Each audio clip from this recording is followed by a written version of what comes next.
Parshat Itro. There's a rule. I asked Rabbi Wecker, how do you say it in English?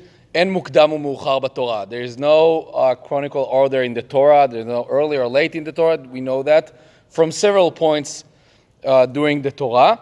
In our Parsha, it occurs to it twice. Once in the end of it, because we have the Ten Commandments, which Moshe getting from Hashem. But then we've been told all the preparation Bnei Israel did before that. So this is one famous one. I wanted to speak about the other one related to Itro. So our Parshat start with Vayishma Itro Kohen Midyan. Itro heard something, and the first question Rashi asked, it's from the Gemara, Ma shmua shamar uva. What's the rumor that he heard that makes him to come to Moshe, to Bnei Israel? And there's two options for that. Sorry, I have also some notes. Yes. There's two options for that. So Rabbi Yoshua says he heard about Milchemet Amalek, the war with Amalek. We just read about that like few psukim ago. Like in the end of Parshat Beshalach. And Rabbi Elazar says because of Matan Torah, the giving of the Torah. And the only problem is, according to the chronicle, according to the order of the psukim, the verses, we didn't get the Torah yet.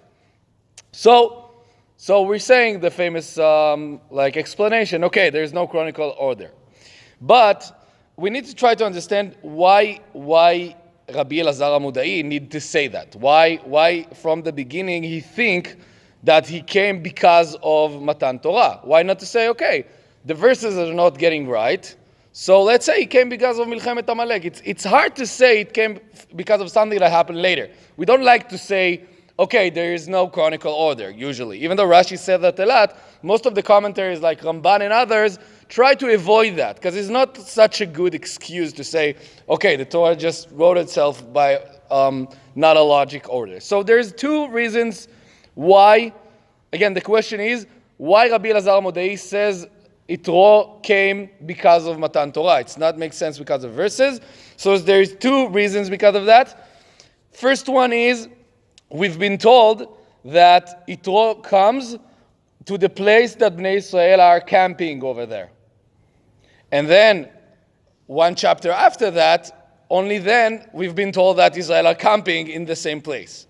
So this is the first reason. I mean, he came to the place they camped, and they only camped like one chapter after that, so we have to say it's not the right order. The second one, and it's even better one, it's because the advice that Itro gives to Moshe is to have people that will help him to guide the Bnei Israel.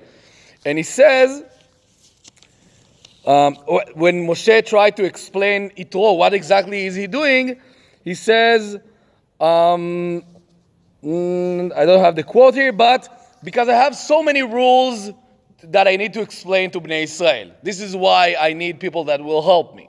So obviously we need to say there's not so many rules so far that we heard of them. So we have to say it happens only after Matan Torah. So again, this is two explanations why Rabbi Elazar need to say that Itro heard about Matan Torah. Now the question is about the Torah. So Rabbi Elazar Amudai, we can understand him. Okay, the Torah doing it in a mixed way, so we need to say this is why he came. But the real question is about the Torah. Why the Torah didn't wrote itself by order? Or Moshe, which we know wrote most of the Torah, why didn't he just wrote by order, thing after a thing? So there's more than one answer for that. I think in every case it's a bit different. I want to say the answer of why in Itro case the Torah gives us that he came, even though it's happened only later. So it's very interesting. We have a book that's called Mechilta de Rabbi Ishmael. It's a book that explains Sefer Shmot, the Exodus, and he has small books in it. One of the books called Masechet de Amalek, the book about Amalek. And there's only two subjects over there, which is Amalek and Itro. And the main thing they're trying to tell us is that Amalek and Itro always coming together. This is why the Torah wanted to put Itro right now. The Torah wanted to combine Amalek and Itro together. And why? And why?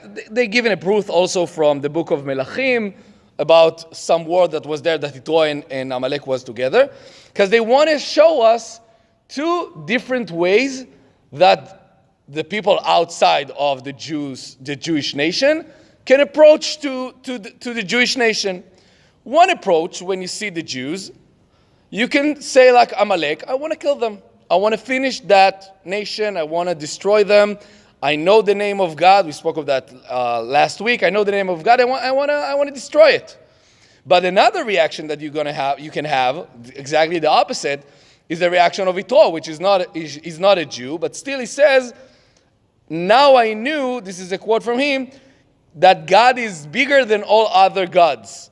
I mean, I'm recognized the fact that Hashem is the biggest God ever, and this is why I want to be part of Bnei Israel, I want to help them, etc.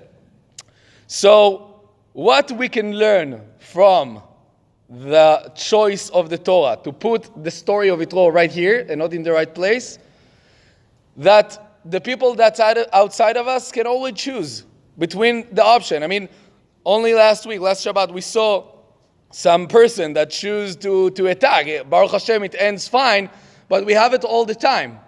But we need to know, they have a choice. The people outside of the Jewish nation always have the choice how to react. We know Hashem is the biggest God of all of them, and we're always more than welcome to accept them into us, like Itro and others. So I think this is the reason why we have this in our parsha.